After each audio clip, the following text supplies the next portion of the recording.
So I think in terms of the narrative of the BBC documentary, I mean there are it's clearly a very clear the narrative that's been put out is essentially a political narrative. Now that you can have a view on, but fundamentally when you clamp down and when you stop access to something, typically it actually increases the spread of them. Many people who would never have heard of the documentary before, who would have had no interest, are going to now are now going to watch it. Or is now becoming a much bigger thing than what it already was. Now, what is the politics of this? I think.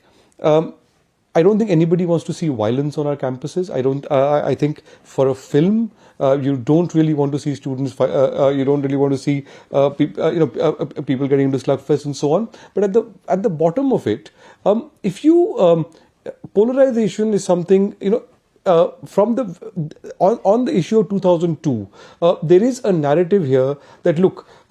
What happened in 2002 was debated in the Supreme Court. The Supreme Court gave a judgment. There was an amicus curiae. There were multiple petitions, and the Supreme Court gave a very clear judgment.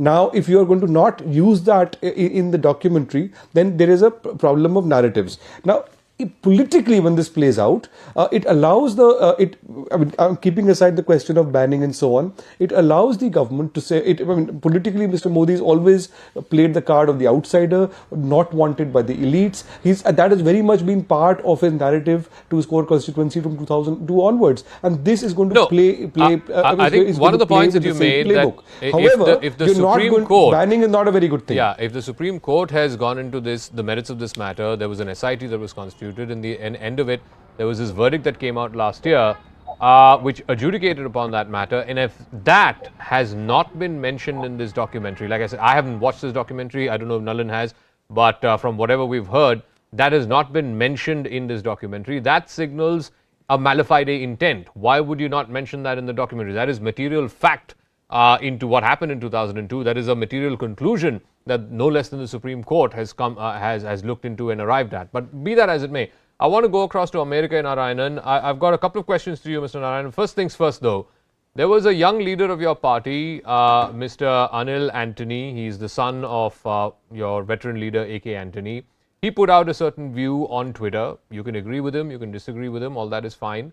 But today, he was in a position to quit from the party because of the amount of hate that he was getting, as he claims, from congressmen and women to the tweet and the position that he put in the public domain. That is not what Rahul Gandhi is standing for or the Bharat Jodo is standing for. So, in a sense, it's a paradox. You have a young leader of your party putting out his thoughts on this. Instead of saying, okay, let's agree to disagree, he's been hounded to retract it, and now subsequently he's tendered in his resignation. Well, I'm surprised that he has tendered a resignation. I don't know whether he has. He has. After he's you made letting public, me yes. know that he's son of... Okay, second thing is, only after you letting me know he's A.K. Antony's son, I knew that he is a former Chief Minister's son. Let me tell you something. I have openly criticized Rahul Gandhi's inability to get the votes for the Congress. In spite of that, I have not been sent out of Congress, and Congress is only the Democratic Party. If I had done that in any other party, I will not be in that party today. So why is this young man then being forced to quit, Mr. Narayanan? Surely there must be a reason. No, wait. Let me answer that. There are a lot of people who criticize me for having criticized Rahul Gandhi. But neither the Congress High Command nor the Tamil Nadu Congress Committee, which has taken me from the position of official spokesperson, has sent me a saying that I have to get out of the party, or they did not dismiss me from the party. I still vocally support Congress on several issues, and this is the most democratic party you will find, and that's what Rahul Gandhi has done. So you don't find any contradiction that between he can what get the Mr. people united in the nation, between and what unite Mr. the Gandhi nation. is trying to do, or So he's saying there are a lot of that he's people doing, And what has happened to this young Congress leader? Please let me finish up. Sure. Go ahead. Please let me finish up. I'm answering that. Several people will criticize you when you are in the public. If you can't take the heat, you should be getting out of the kitchen. But the party officially has not criticized him, and that's the official stand of the party. Okay. If he does not understand that, it is his problem, not the Congress problem. Okay, let me ask Ishkaran Bhandari. I want to move away from this Congress narrative. Now, one of the things that the government has said is that the Western media, in their view, has a biased perspective, particularly against Mr. Modi and his government and his policies. In May 2019, for example, the Time magazine had a cover calling Modi India's divider-in-chief. In 2020, The Economist magazine ran a cover saying the BJP's poll tactics are political poison. In 2022, the New York Times had a piece with the title, Modi's India is where democracy dies. The BJP and the NDA government believe that all of this is from a certain agenda, a certain colored view, and that, it only puts out their perspective of what they think is happening here in India. It discounts, according to the BJP, two very, very big mandates given by the people of India to Mr. Modi in 2014 and in 2019. For that, let me finish up. Ishkaran, you have to unmute yourself, please.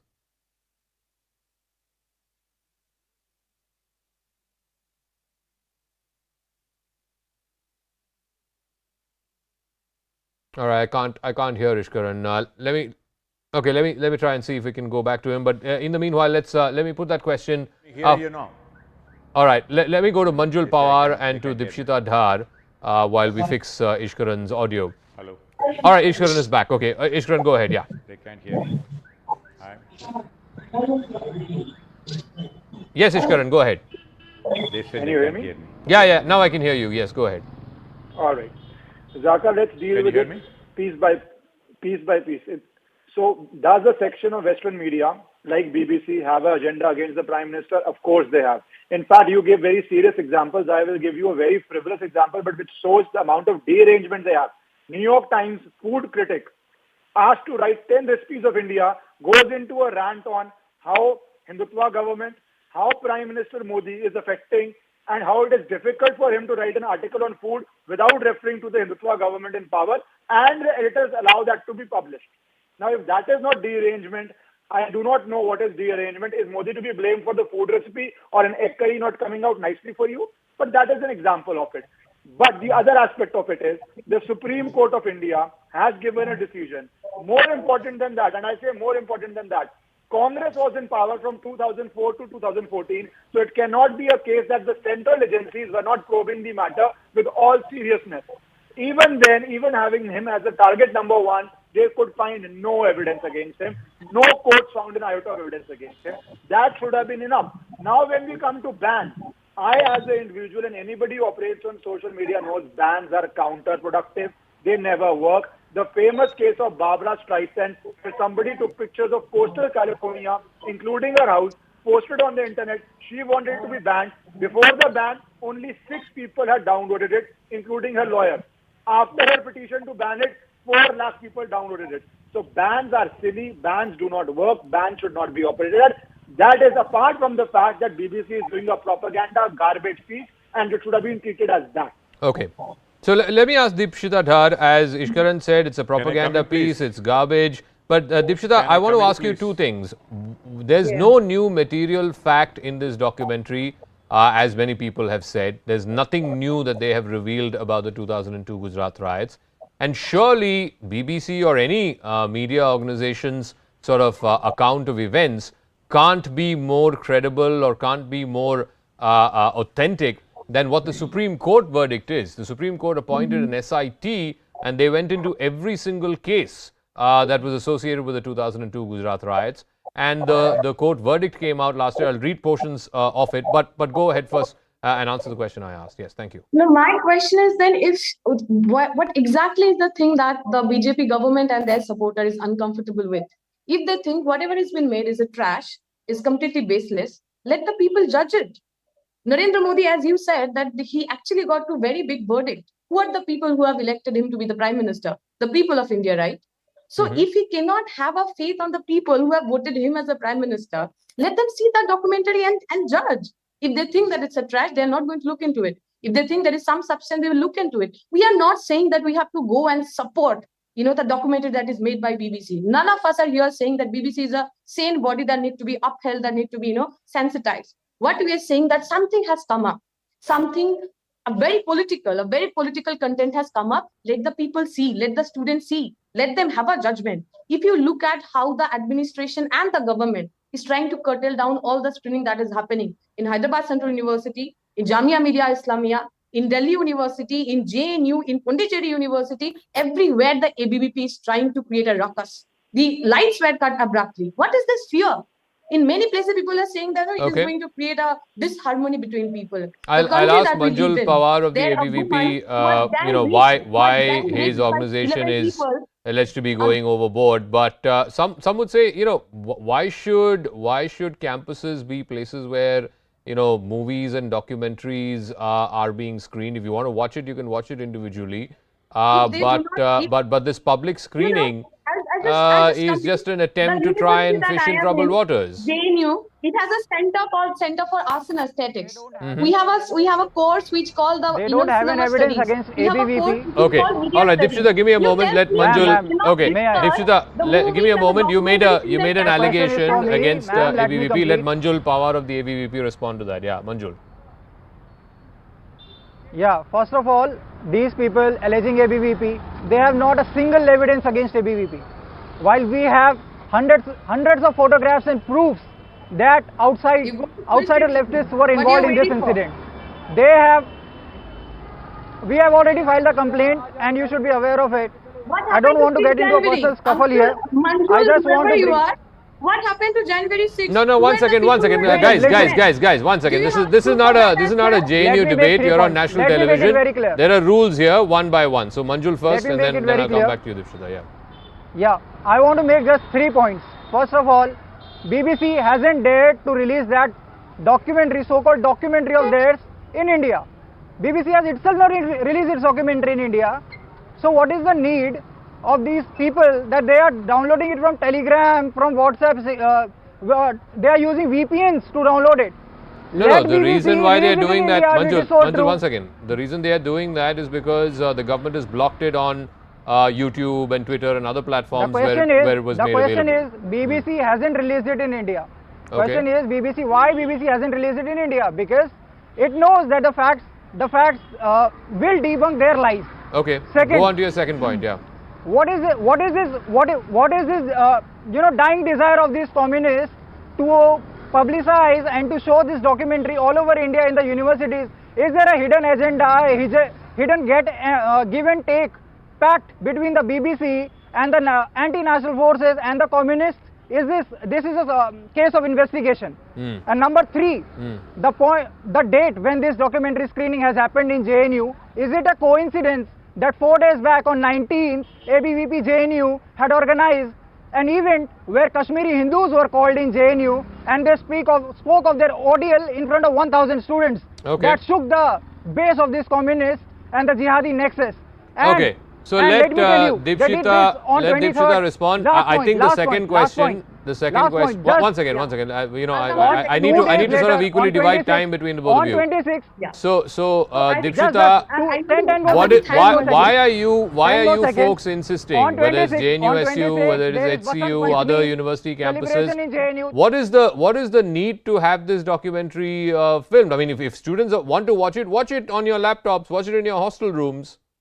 No, I think I want to thank Manjul because he made a very important point. He just, reminded all of us that the film named Kashmiri Files was screened few days back in JNU and a lot of people participated. We as activists, we as someone who believed in the secular ethos of this country, had political problem with the narrative, how it is being shown in that film.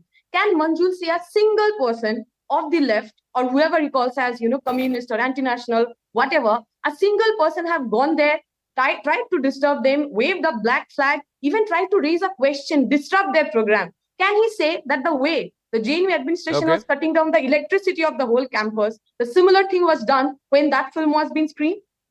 Can he really say? We are saying that a film has come. A documentary has come Okay, which raised Manjul, very quick response. If uncomfortable Kashmir Files questions. was We allowed to agree be to, we not was agree to allowed it to is a be different telecast question. without any disruptions, then why not extend the same to this documentary? That's what Because they are Dipshita raising is false asking. allegations against us. What false allegation, darling? Zaka. What is the false Can I come allegation, in? Manjul? Yeah, I'm coming to you, Shkaran. Yeah. Yeah, the false Can I come allegation is that the logic they are giving that Kashmir Files was shown. Kashmir Files is available in PVR. Any citizen of India can go and watch it Okay, in the it's theater. not been blocked Can any as per citizen of India Section watch 16 of the BBC IT Act. documentary? Okay, fair point. Okay, Yeah. Ishkaran We wanted don't to need- we Ishkaran don't wanted need to a make a point. VPN Yeah, app to yeah, watch yeah, the yeah. documentary. Manjul, I've heard Come you. in. Let me Yes, respond to Ishkaran. that. Yeah. Zaka, to the fundamental Sir, point, should you have campuses not be given used my for time. this? First, let us, 1 second. To the fundamental point, should campuses be used for this? Firstly, there's a fundamental difference. Kashmir Files was duly passed by censor board, and it's a movie yeah, of it's not a India banned which has movie, been correct, passed by versus a movie which is by BBC which has not reached Yes. India. So that's a fundamental difference. But to the larger point, Delhi police filed a charge sheet saying in which the JNU slogans have been elucidated. Go India, go back. Bharat टेढ़े टुकड़े होंगे. भारत के मुल्क को एक झटका और दो, etc., etc. Should the campuses be used for politics, especially when a single student of JNU costs the taxpayer, you and me, 6.95 lakh rupees? That is meant to subsidize education, not for national political agitation. If you want to do national political agitation, please enter politics and do it. Don't use campus, don't use taxpayers funded money for your political propaganda, which you want to do once you pass out of JNU. That is a simple request as a citizen, as a taxpayer of this country. Okay, I want to go back to America Narayanan. Mr. Narayanan, I'm going to list out the number of movies or documentaries that were banned when the Congress was in power. In 2004, Final Solution, which was a documentary about the 2002 Gujarat riots, was banned when the UPA was in power in August of 2004. Black Friday, a film based on the 1993 bombings, was blocked by the Congress party in 2007 when the UPA was in power. Inshallah Football was a documentary about a Kashmiri football player, blocked by the Indian government in 2010. The Congress party was in power. And the Da Vinci Code, a famous Hollywood film, a book made into a film, that was banned in 2006 again by the Congress government on the grounds that it hurt the sentiments of Christians. So, if the Congress government could ban n number of documentaries and movies on whatever pretext, and that was kosher, why can't the BJP do the same? First thing, you want to quote somebody, two wrongs does not make a thing right. I am of the opinion, personally, that the government does not have any business. But in this case, it's worse because there is a personal interest of the current Prime Minister, who was the Chief Minister, who looked away and was chided, as a matter of fact, about to be dismissed by the Prime Minister Vajpayee at that time, saying it is not Raj Dharma. So let's be clear. Let's equate the things of the same bad things in a... I mean, look, on the face of it, when Don't your party is compare- in power, you're you're banning comparing Da movies Vinci and that's Code okay. or other But when the things- No, no, BJP is in listen. power and they ban movies, Please, that's please not listen okay. to I me. mean, I have. it's an apples to apples I did comparison. not say that. You are mis. Please listen to me. I first said even that should not have been done, number one. But this is a worse situation. You cannot compare. There it was done based on the law and order situation it might create, and I think they should have let that happen. However, this one is a personal allegation against the Prime Minister. We could see in the photograph that's being taking the rounds today, where the police were just spectators. They did not even try and drive the rioters all of who were this attacking was the put to property test. and It went killing up to the the people. Supreme Court. No, There that's was a a Supreme fact. Court Just appointed because the Supreme Court special has said that. investigation team. There were amicus curiae, as I remember, two of them at least, who went into these cases. And I'll read from portions of the Supreme Court judgment, and I want Nalan Mehta to weigh in on this. I will This answer was that. this I was will one second, answer that. Mr. I'm not Narayanan, denying one that. second. You I'm don't going to have to read Nalan that. Mehta. I'm going to Nalan Mehta, please. Yes. This is what the court said in its judgment last year. I need the 1 plea minute of that your was time, please. filed 1 minute of your was time, to please. quote unquote keep the pot boiling, obviously for ulterior design. It also said that these were strong comments that were borrowed from arguments made by the Special Investigation Team. Of course, the SIT was appointed and monitored by the Supreme Court. all those involved in such abuse of process need to be in the dock and proceeded with in accordance with the law. This is what the Supreme Court, the highest court of the land, came to a conclusion on the 2002 riots. Zaka, may I say something here? Yeah, go ahead, yeah. Go ahead, Nalin, I can hear you. Go ahead, yeah. The entire legal case on the Gujarat riots of 2002, it went through an SIT, and that SIT was under the aegis of the Supreme Court at a time when the Congress regime was in power across two different regimes. Now the fact of the matter is, legally, I'm not sure what I really don't understand what the big fuss is all about, because legally 2002, whatever one's views on it, and people can have different views on it, legally the matter was settled by the Supreme Court judgment, as you quoted. There was an SIT, there was a amicus curiae, and after that, and multiple petitions have been put aside by the Supreme Court. That matter has been settled. And politically, apart from the legal point of view, different elections outside of Gujarat at the national level, that has also been settled, that this is not, while this may continue to animate a large numbers of people, a lot of people may not agree with the Supreme Court judgments, but the matter was legally settled first, and then and simultaneously politically it has been settled as well. It's not been a political issue for a very long time, including in 2019 in the national elections. So I'm not really sure at all that if you're going to say that, look, a documentary comes up, it regurgitates some of these old charges and so on, that's going to change the political firmament. It's not, because this matter has been debated ad nauseum more than any other riot in Indian history. I'll give Ishkaran the final word. Again, what the government is saying is, yes, the free press is free to write what he's going to agree with the government's point of view or its narrative. And Modi quoted BBC all the time. Yeah, what it is asking though is, it's fine when you're writing about social issues and communal issues and the tensions that we are seeing or whatever, but there is just not enough attention given or enough coverage given to the positive developments. I mean, whether it is economic, whether it is some of these welfare schemes. Is that a right narrative? Is that a fair grouse to have, or is that unfounded? Because ultimately, the media is going to talk about stuff that cannot necessarily be controlled by the government. I completely agree with you on that point, because controversy sells more than bread and butter development issues or infrastructure issues. Margaret Thatcher used to famously say, economy is page 5 and public issues or those issues are page 1. So that is of course going to happen in media. Media has to see what audiences find more interesting and more informative. Both ways. But on this BBC thing, I'll only say one thing. I'm not in favor of bans, but equally I'm not in favor of campuses funded by taxpayers' money, using that campus for furthering their political careers. That is detrimental to India, and that should not be done. All right, we'll leave it at that. I'm completely out of time. Thank you very much to all our guests for joining us. We'll see how this story plays out. I think it has begun to sort of whirl around in campuses, in JNU certainly, in Jamia Millia. Which other campuses it could likely sort of start circling around in, we'll wait and see. But it doesn't seem like this controversy is going to blow away anytime soon. We're getting a piece of breaking news, and that's why I had to curtail the debate. Let me go across to that. The Enforcement Directorate has now come out and accused the Aam Aadmi Party of using money from the alleged Delhi liquor scam in last year's assembly elections in Goa. Now, this is as per the charge sheet that's been filed by the Enforcement Directorate against one of the main accused in that case, Vijay Nair. The ED claims that huge amounts of cash were paid to AAP volunteers in Goa. Some of these funds were proceeds from that Liquorgate scandal. Ashish Mershi has more details on this. Ashish, so does the charge sheet also mention how the ED is putting 2 and 2 together, proceeds of crime going into election campaigning?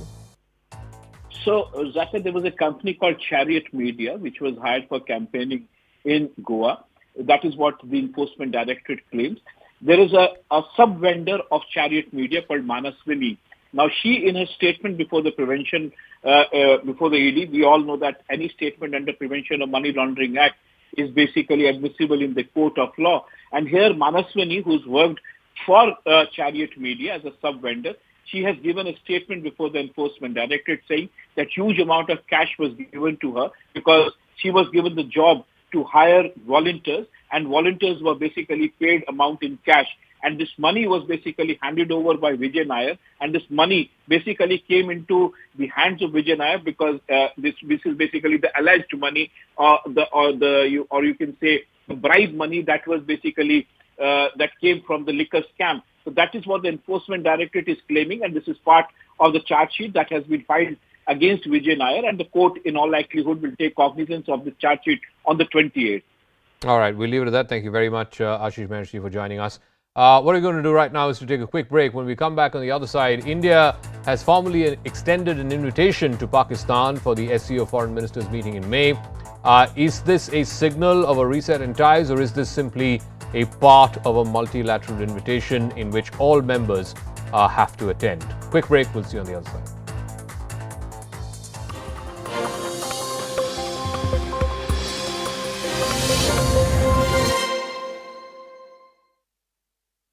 Not, the gospel truth as far as 2002 is concerned. So I'm coming back to that question that I asked you.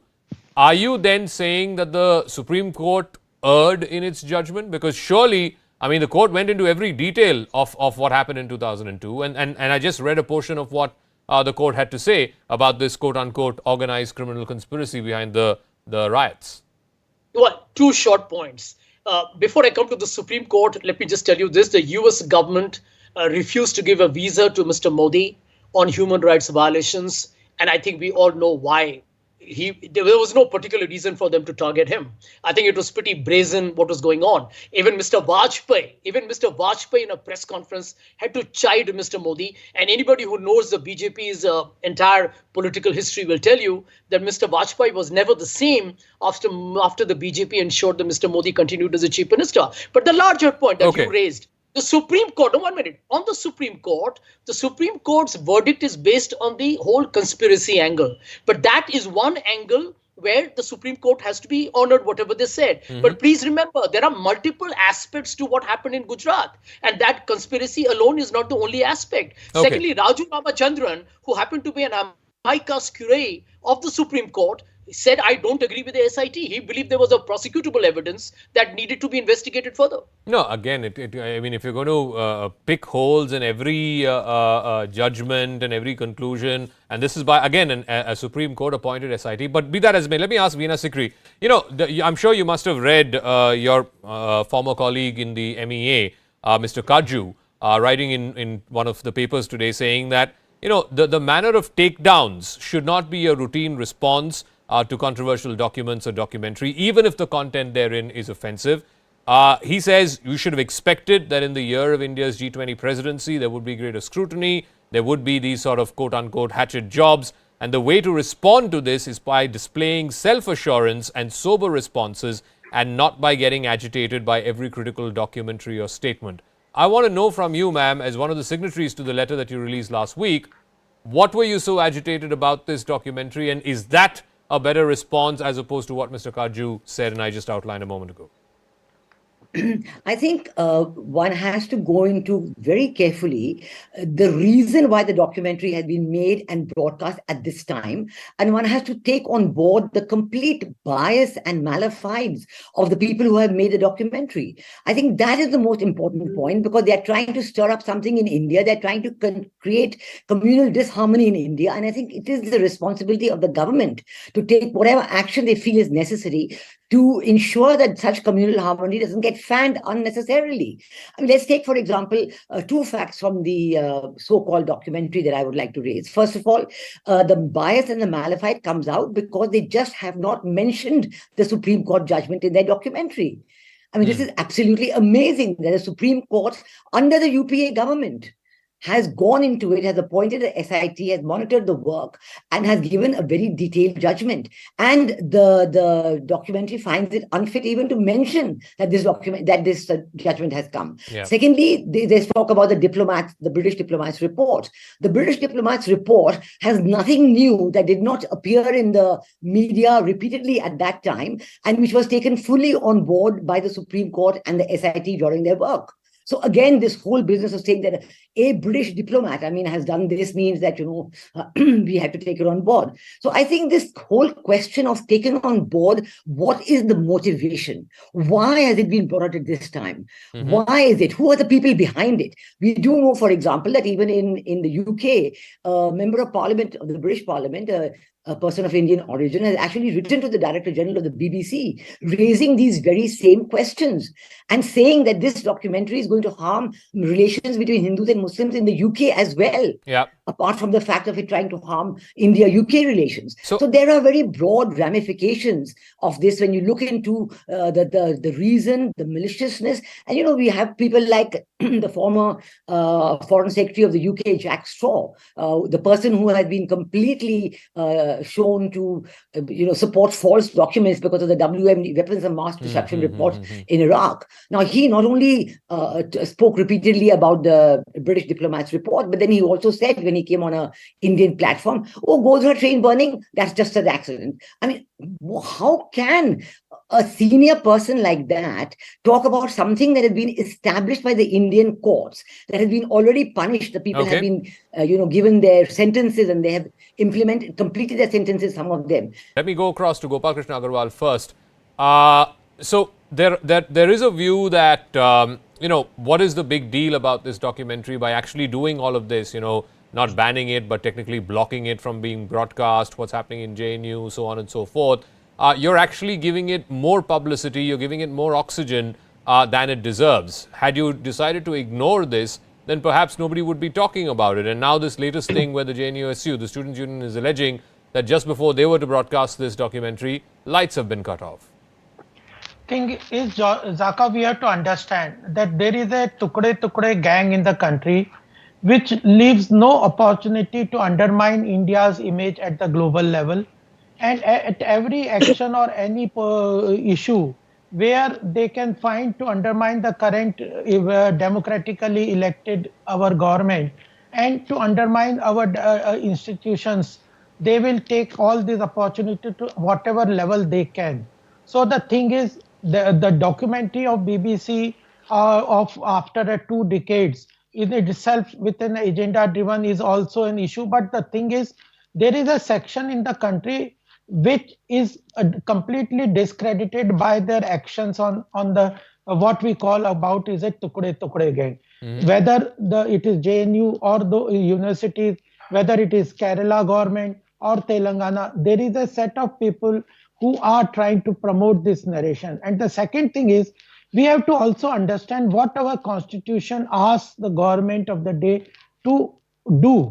It says that it is the responsibility of the government, and not only the government, every citizen of this country has the responsibility that it should maintain and authority or respect of the institutions like Supreme Court and all courts, High Court, Supreme Court, even the contempt of court law says that. That the respect of the institution has to be maintained and authority of the institution has to be maintained by everybody. Sure. Let me ask Sanjay Jha that, the point is that no media organization, BBC or New York Times or whoever it is, no media organization surely is at a better vantage than the Supreme Court of India, and no less than the Supreme Court appointed SIT looked into this matter, and it closed these cases by saying that there was no large-scale conspiracy or inaction or looking the other way by the leadership of the state at that.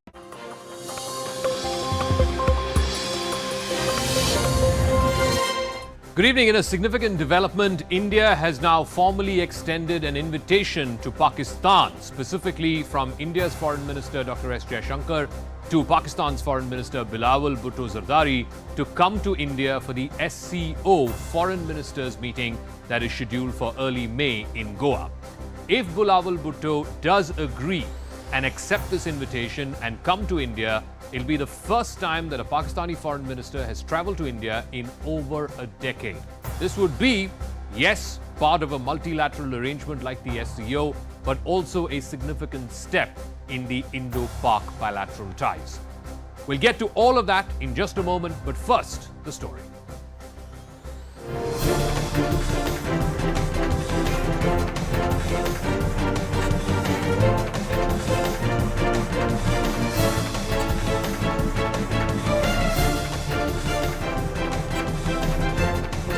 कहा कि जनाब मेरे आप बड़े भाई हैं और मुझे बड़ी शर्म आ रही है, लेकिन मजबूरी है, हमारे मामलात जो माली मामलात जो हैं आप जानते हैं, आप मुझे $1 अरब और दे दें।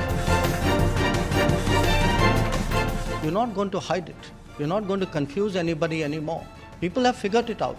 So my advice is, please clean up your act. Please try to be a good neighbor.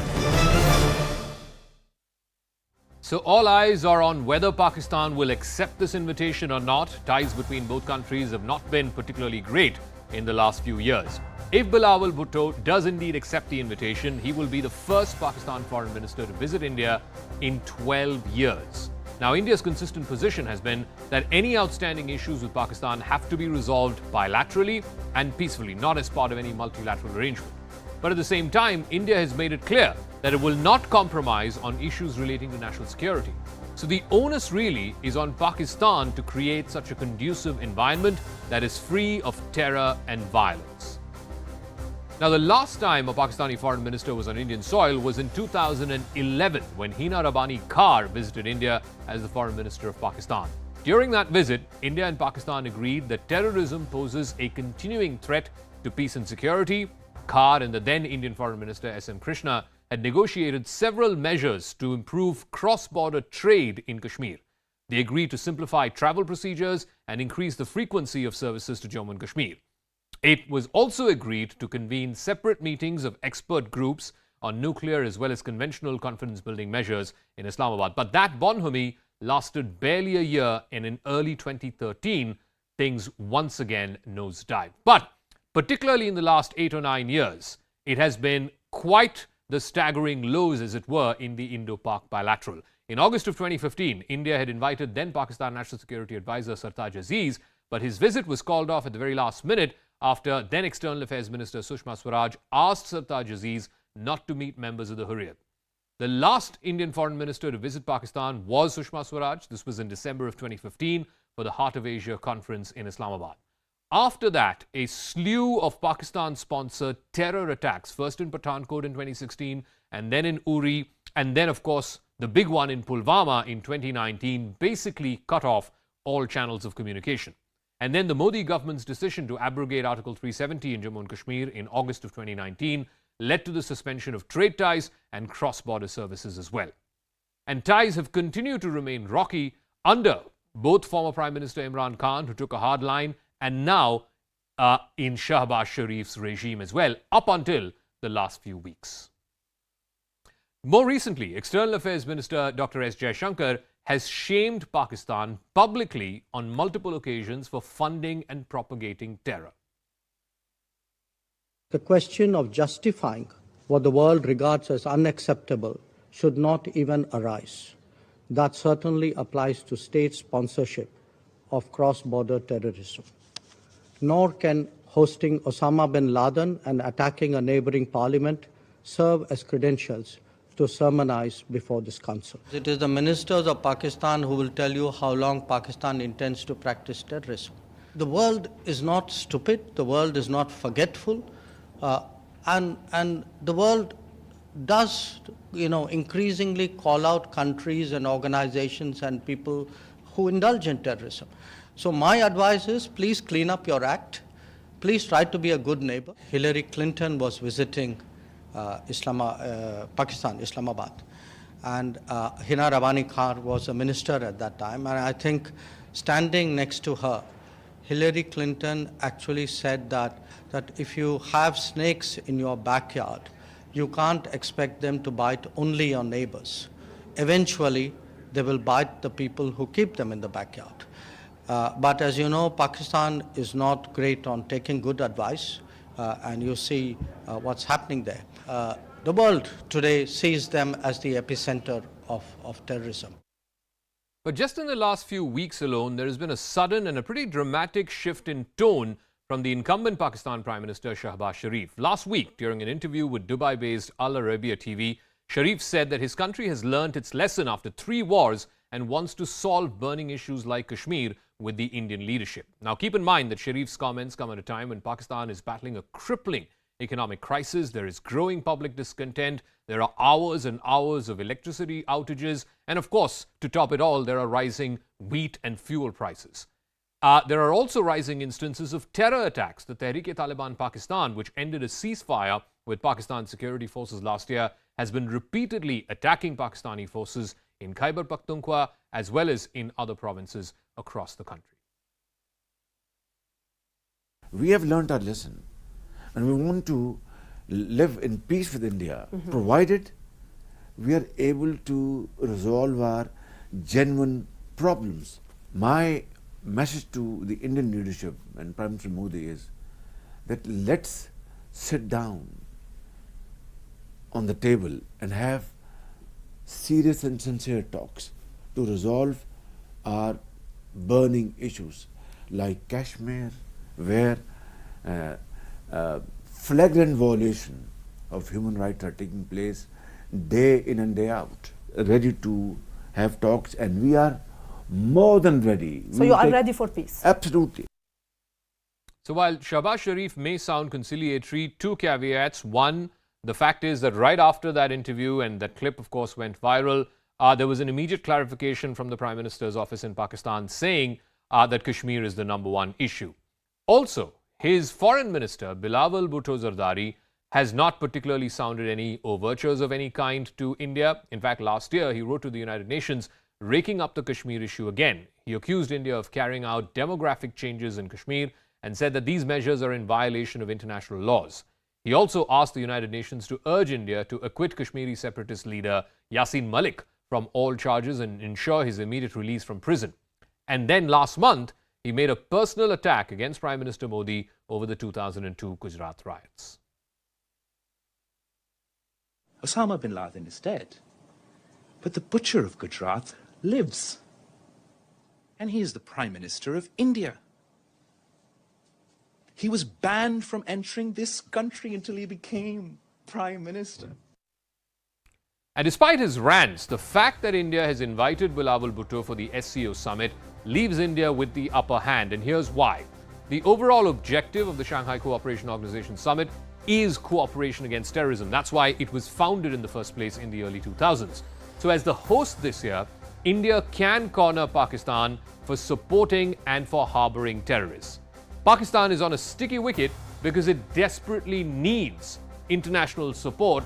Its economy is in the doldrums, it is spiraling, it needs all the help it can get. The summit will also bolster India's status as a major pan-Asian player, and it will portray India's goodwill in ensuring peace in the region. So, while this invitation must be seen in the context of a multilateral summit that is likely to take place, the foreign ministers meeting in early May and the summit itself in July, is this marking a change of what has been rather frosty and cold Indo-Pak ties over the last many years? Gopal Krishna Agarwal is BJP spokesperson, Sushant Sareen, senior fellow with the Observer Research Foundation, G. Parthsarthi, former diplomat, also joining us, and Dr. Saeed Elahi is a senior leader of the PMLN. Let me start with you, Gopal Krishna Agarwal. Yes, the SCO charter says that all members have to attend for a summit to happen. So which means that if India is hosting the SCO summit in July this year, the Pakistan Prime Minister has to come. And for that, this preparatory meeting will have to happen where India has now formally invited the Pakistan Foreign Minister, Bilawal Bhutto. Should we necessarily see this only from that multilateral prism, or does this mark a change in Indo-Pak ties? No, India's Prime Minister and the Foreign Minister at several points of time categorically clarified that the terrorism is one issue which we have an important consideration for Pakistan to debar from any kind of this activity. Otherwise, our relations cannot move further. Even it has been clarified that no talks without the Pakistan coming out of the activity, terrorist activities supporting of the terrorism. That stand is very clear, but we cannot at present time should look into the whole issue much more than that. Definitely, okay. I think the government has sent an invitation for further. This is an important year in the foreign policy of the India with taking up the position in the presidentship of G20 and holding of SCO. This thing, but ultimately the thing how Pakistan plays out into during the period is very important. Okay. Whether it's a merely lip service they want to do, or they take up any concrete. So it's too early to say or define anything either way. Okay, let me That ask Sushant Sareen. Yes, I think Gopal Krishna Agarwal is right. This is a big year for India. It's hosting the SCO, it's hosting the G20. It is in a way signaling India's arrival on the global stage. Pakistan may be a minor irritant. The fact is that this is protocol. You need to invite Bilawal Bhutto, as well as the Chinese foreign minister, mind you, for this summit. And then eventually the summit will happen in July when the heads of those two governments will come as well. So should India take the 35,000 feet view, as it were, and extend this invite purely for multilateral reasons? Or is there the risk that Mr. Bhutto, who's known for, making all kinds of comments and grandstanding, will use this platform yet again? Zaka, really, I think we made a major mistake, and I blame my biradari of the press people also for that. We made a major mistake in SARC by reducing it to an Indo-Pak kind of a thing.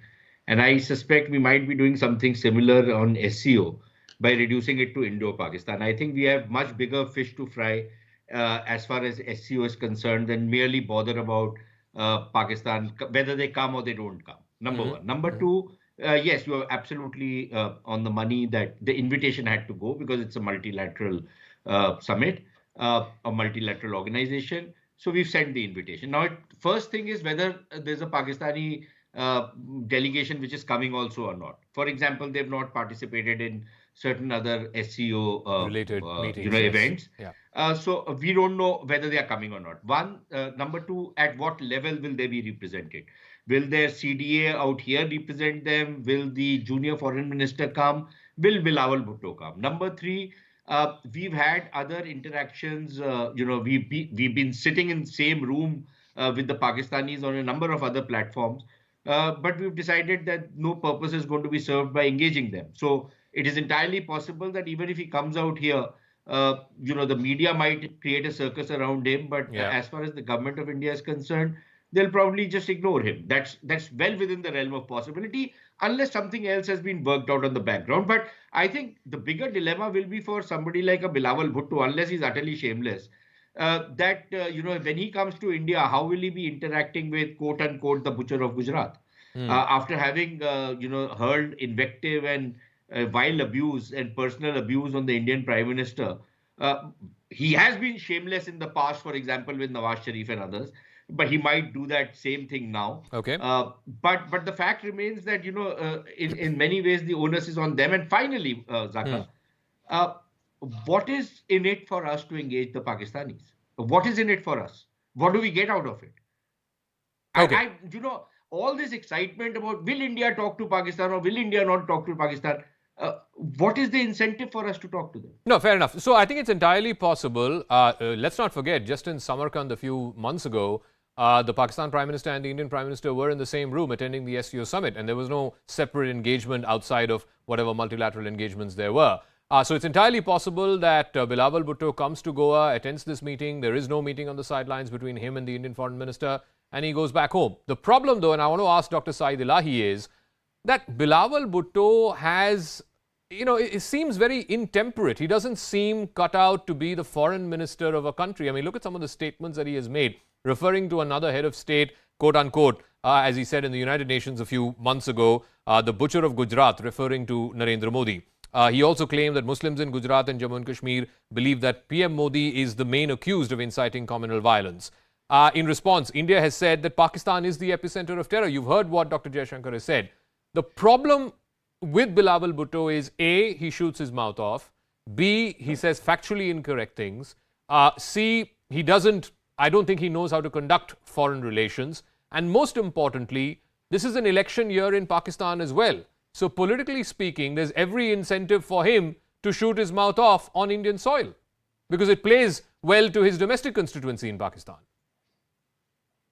Thank you very much for inviting me to your program. I think both countries have a long history of animosity and different characters. They keep giving statements, including Bilawal Bhutto, Mr. Ajit Dole, Foreign Minister of India, even the Northern Commander of Indian Army in Kashmir. So these people have been giving different statements, provoking each other. or humiliating each other. But I think the historical moment has come where the olive branches have been offered from both leaders, from both sides.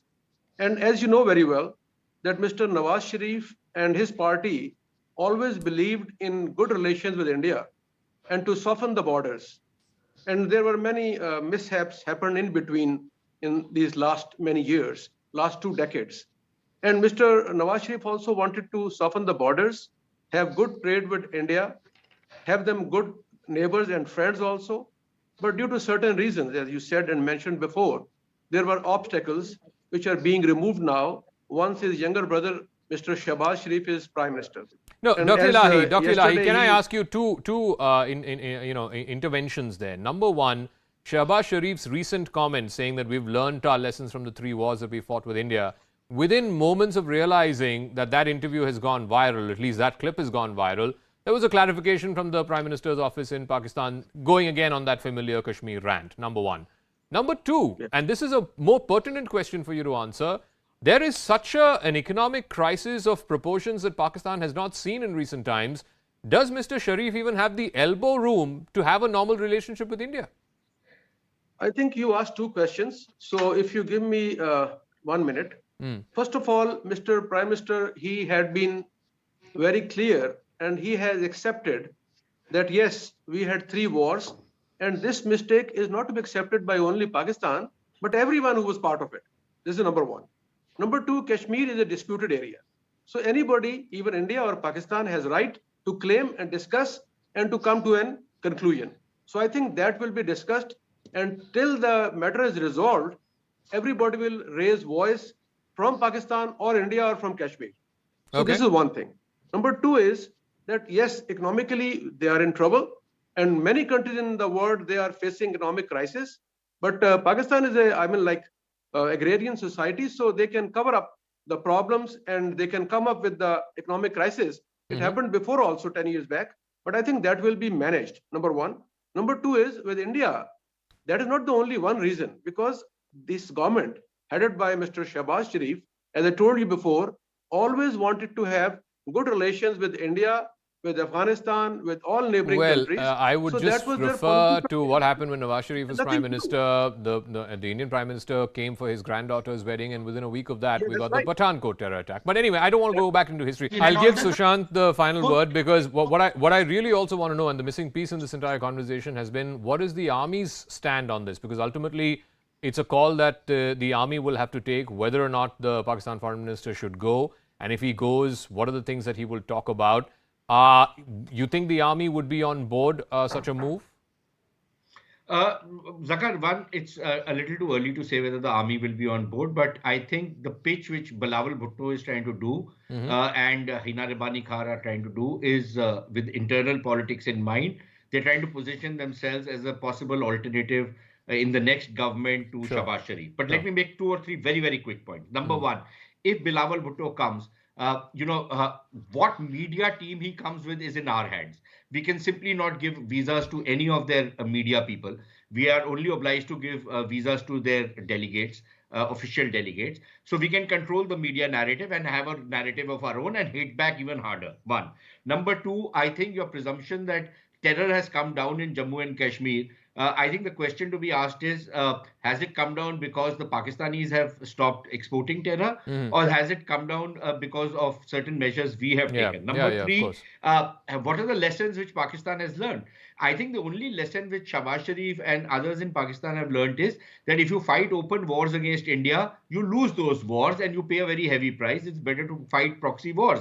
So I think we need to be clear what lessons they've learned. Number 4, if he was serious in having talks with us, he would not put the kind of riders he put. He could have just said that it's about time that we talk to India. And he could have said that, yes, we have problems and we need to talk through our problems. But this can only happen if we talk. By putting the kind of riders he has put, and by acting that unless India reverses the constitutional reforms in Kashmir, they will not talk to us.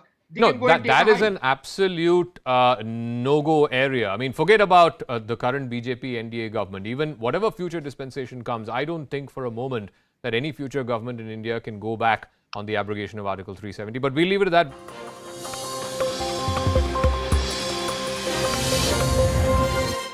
large-scale conspiracy or inaction or looking the other way by the leadership of the state at that time. I can quote to you the Supreme Court judgment, which basically says it dismissed claims of a larger conspiracy of the 2002 Gujarat riots, ruling in favor of the closure report filed by the Supreme Court SIT in February 2012.